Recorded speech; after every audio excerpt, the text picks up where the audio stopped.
Hey, what's going on, everybody? It's the CD guy, Johnny Z here. Thank you so much for tuning back into the channel, and today I'm going to be counting down the top 20 greatest metal vocalists of the 1980s. This is a sequel to a video I did earlier this week when I counted down my top 10 favorite 90s metal vocalists. I'll leave that video linked in the comment section below, but I'd like to start a new series here on the channel, and so I want to do 80s vocalists here today. And if you look at the list of my favorite 90s vocalists, there are definitely a lot of great singers I left off of that countdown because I believe they did their best work in the 80s. So this list here today is of not just my personal favorite vocalists of the 1980s, but also of voices that I think defined 80s metal. So with that in mind, let's get started here with my number 20. I'm going to go with Vince Neil of Motley Crue. Now, I am not a big Motley Crue fan at all. I do enjoy their early stuff, right? The first few albums I think is fine, and when it comes to Vince Neil's vocals, obviously now, it's a pretty rough scene, but I think early Vince Neil was a solid vocalist, and of course, I'd be remiss not to include him here in some capacity on the countdown because, his voice did define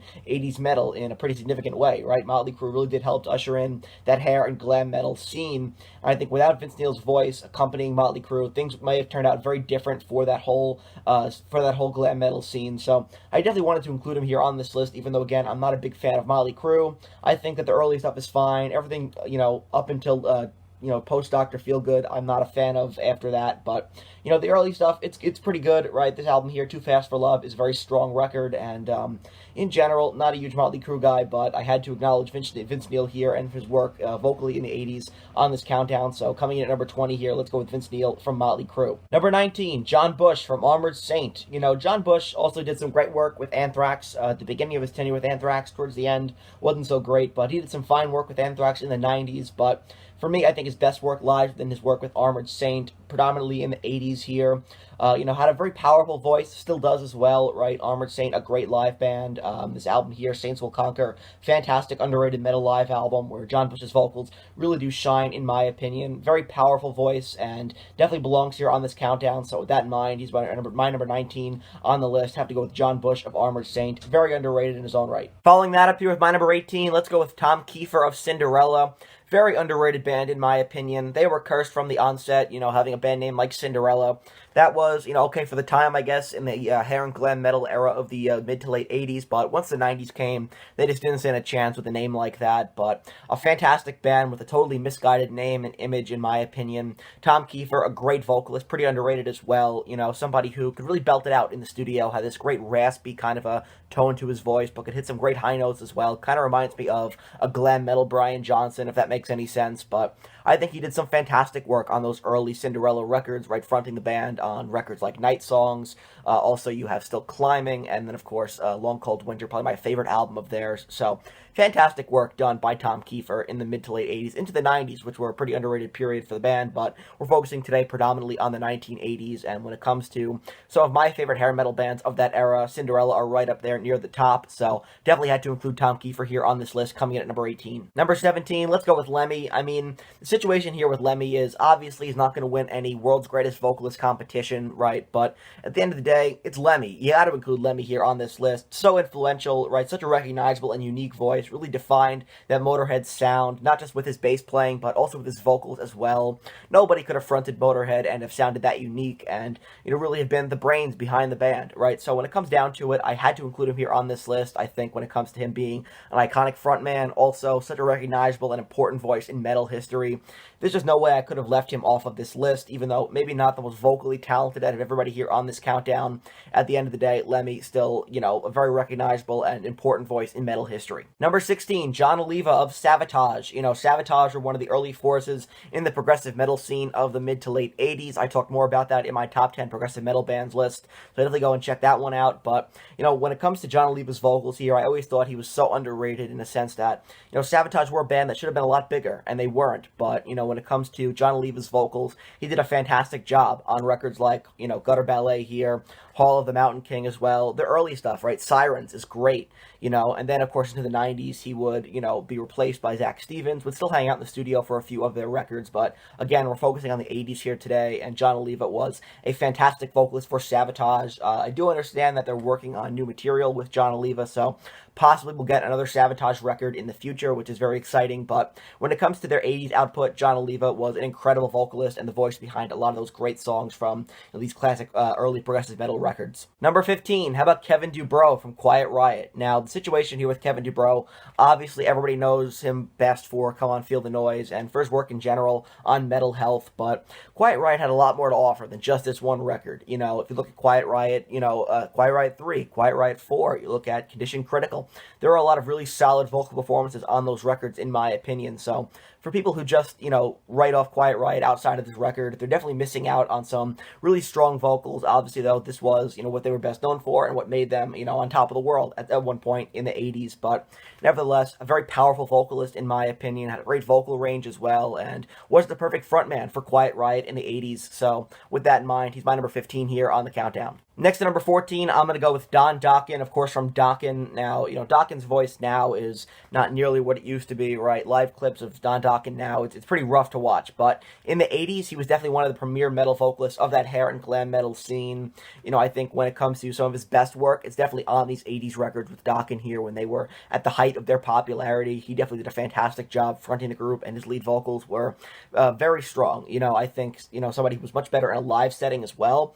Seeing old live clips of Dokken back, from like from the late to mid 80s. Definitely a period where Don Dokken's vocals were at their very best. And of course, George Lynch on guitar makes everything better, amplifies everything. But Don Dokken did some fantastic work in the 80s when his vocals were really at their peak. So for that, I wanted to include him here at number 14 on the list. Of course, from Dokken, we have Don Dokken. 13 now, how about Udo Dirkschneider, formerly of Accept? Udo Dirkschneider, such an underrated singer. He very rarely does tour North America, but when he does, it's an absolute must-go to that concert. Somebody who still has his voice to this day, but had a really powerful voice in the 80s, fronting Accept, and, I can't think of anybody who could have, performed on these early Accept records. Obviously, now we have Mark Tornillo, who does a great job with Accept, but when it comes to the early Accept material, Udo was so important to the success of those albums in terms of his voice being so unique and, having so much power behind them. So with that in mind here, he had to be, close to the top 10 on this countdown. Udo Dirkschneider, a fantastic singer, still to this day is great, but did his best work in the 80s fronting Accept. Number 12, I'm going to go with James Hetfield of Metallica. Now, I gave James an honorable mention when it came to my favorite 90s metal vocalists, but I think he definitely did his best work as a vocalist in the 80s as far as I'm concerned. I think that, young James Hetfield and that voice on, Kill 'Em All the way through Injustice for All was just fantastic, full of so much power and, aggression as well. So that's why I wanted to include him here so close to the top 10. And by the way, if my voice sounds a little scratchy in this video, it's because I'm pretty sure I lost it last night at the Metallica concert. I saw Metallica twice in 3 nights, so that was pretty wild. Had a great time. But yeah, if my voice sounds a little strange in this video, it's because I lost it last night at the Metallica show. But nonetheless, James Hetfield, a great vocalist here, very much an important voice in thrash metal. And when it comes to those early records, James' voice was, I think still in its infancy, in a sense that he'd probably become more comfortable as a vocalist in the 90s, but I think that those early immature vocals by James Hetfield on, their first 4 albums are, in my opinion, his best vocal performances. So with that in mind here, I did want to put him at number 12 on the list. We're going to stick with thrash metal here for my number 11. Let's go with Tom Araya from Slayer.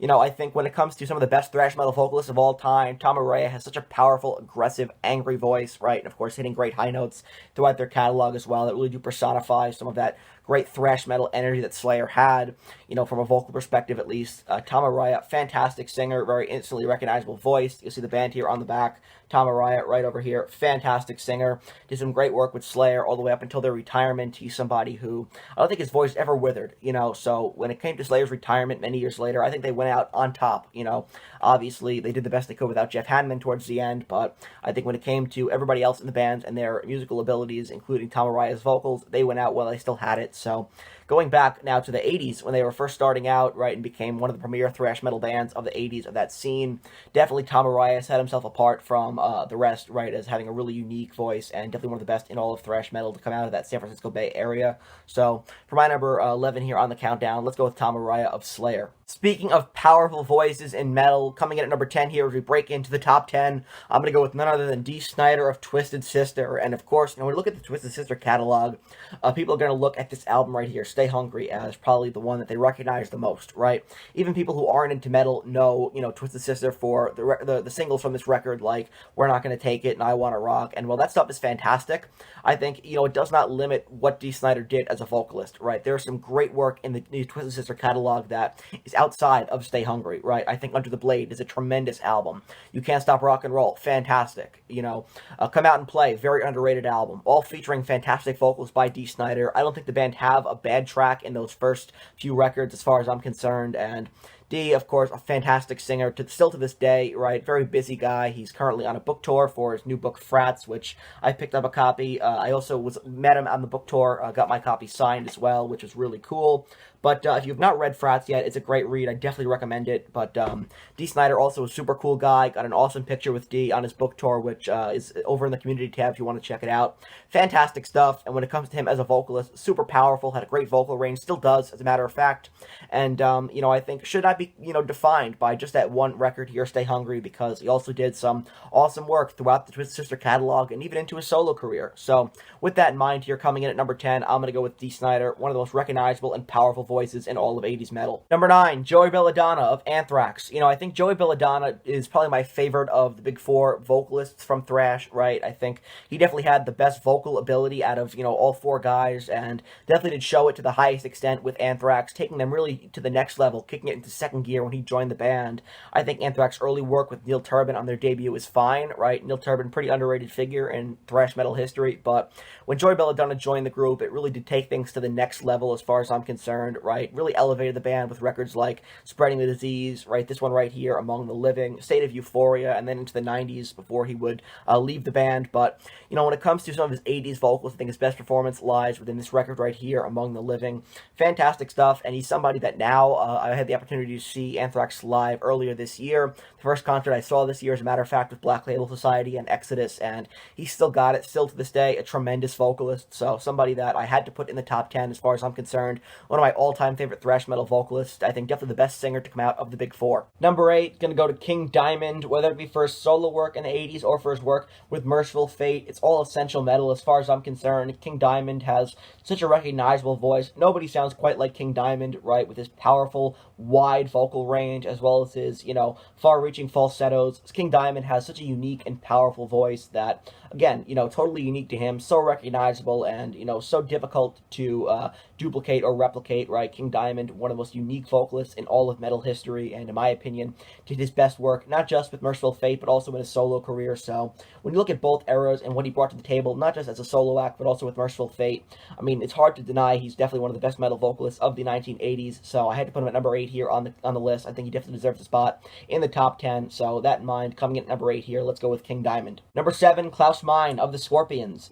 I think Klaus Meine is somebody who, again, very unique voice, right? I couldn't imagine anybody else sing for the Scropions on some of those classic 80s records, but somebody who still has their voice to this day, and having seen the Scropions live last year, I could say it just seems to come effortlessly to him, right?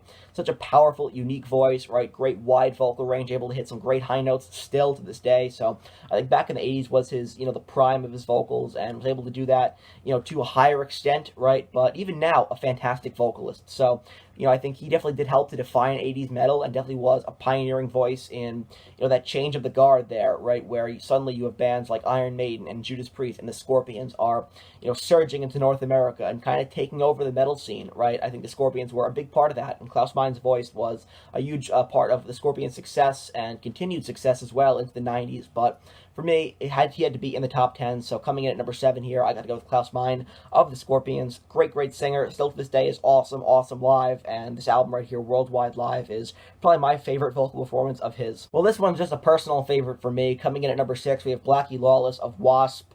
WASP are one of my all-time favorite bands. I've talked about WASP, ad nauseum here on this channel, right? I love the band, love Blackie's voice, think he's extremely underrated, think Wasp would have been way bigger than it ended up being, but when it comes down to it, nobody sang quite like Blackie Lawless. Such a recognizable and unique voice, and again, when it comes to some of the best live vocalists in metal, he was one of those great live vocalists for a very long time. And I'm so disappointed now in the fact that Wasp have been busted for using backing tracks, on their most recent tour for the 40th anniversary. It just sucks. But when talking about 80s metal before any of that was, commonplace, right? Blackie was a fantastic live vocalist and, in the studio as well, a tremendous singer. So with that in mind here, he's got to be included in the top 10 for number 6. I'm going to go with Blackie Lawless of WASP, one of my all-time favorite frontmen because, WASP are one of my all-time favorite bands. So again, like I said at the top here, this is a personal favorite of me, so this list was going to be me incorporating not just my personal favorites, but also, essential metal voices of the 80s, and as far as I'm concerned, Blackie falls into both of those categories. Breaking into the top 5 now, I'm going to go with Michael Kiske of Helloween. When he joined Helloween for Keeper of the Seven Keys Part 1, that's when Helloween, started operating on a higher level, and, during this time period, I would say that they rivaled Iron Maiden. It was kind of neck and neck, which Maiden are my favorite band, so that's extremely high praise, and that obviously would not last for Helloween, but during this particular time period, they were, really about to ascend to that next level where they were neck and neck with Iron Maiden, as far as I'm concerned, because during this time period, you had Michael Kiske doing some of the best work of his career on lead vocals on, both Keeper of the Seven Keys records, and of course, the quality of the Helloween catalog would kind of fall off soon after, and then he'd be replaced in the 90s by Andy Darris. Not a fan of the Andy Darris stuff, and I think when it comes down to it, Michael Kiske is the essential Helloween vocalist with his powerful voice and incredible vocal range, so for that, he had to be in the top 5 here. Coming in at number 5, got to go with Michael Kiske of Helloween. So happy that he's back in the band now. He's been back for a few years. They did release a great comeback reunion album, I guess you could say, self-titled from 2021, which was one of my favorite records of that year. So back in Helloween, great stuff here, and had to crack the top 5 for me. Have to go with Michael Kiske. Number 4 now is going to go to Jeff Tate, formerly of Queensryche. Back when Queensryche were first starting out, again, one of those early forces in progressive metal, and Jeff Tate was such a fantastic vocalist for the band when he was young, when they were in their prime, before all that drama would later come, and of course Jeff Tate would leave the band, all that drama that would come in the 21st century, but nonetheless, when focusing here on their 80s work, Jeff Tate was pretty much untouchable as a vocalist for Queensryche. The early stuff is fantastic, from this debut EP here through Operation Mindcrime. That stuff in the 80s is some of my favorite work of theirs. Operation Mindcrime, by the way, one of my all-time favorite records, and Jeff Tate's voice, so powerful with his 4-octave voice, vocal range, I should say. So when it comes down to it, Jeff Tate was so unique and so powerful as a vocalist, and really did help to define how great some of these early Queensryche records are, with some killer vocal performances on tracks like Take Hold of the Flame, The Lady Wore Black, Queen of the Reich, and of course everything on Operation Mindcrime is great as well.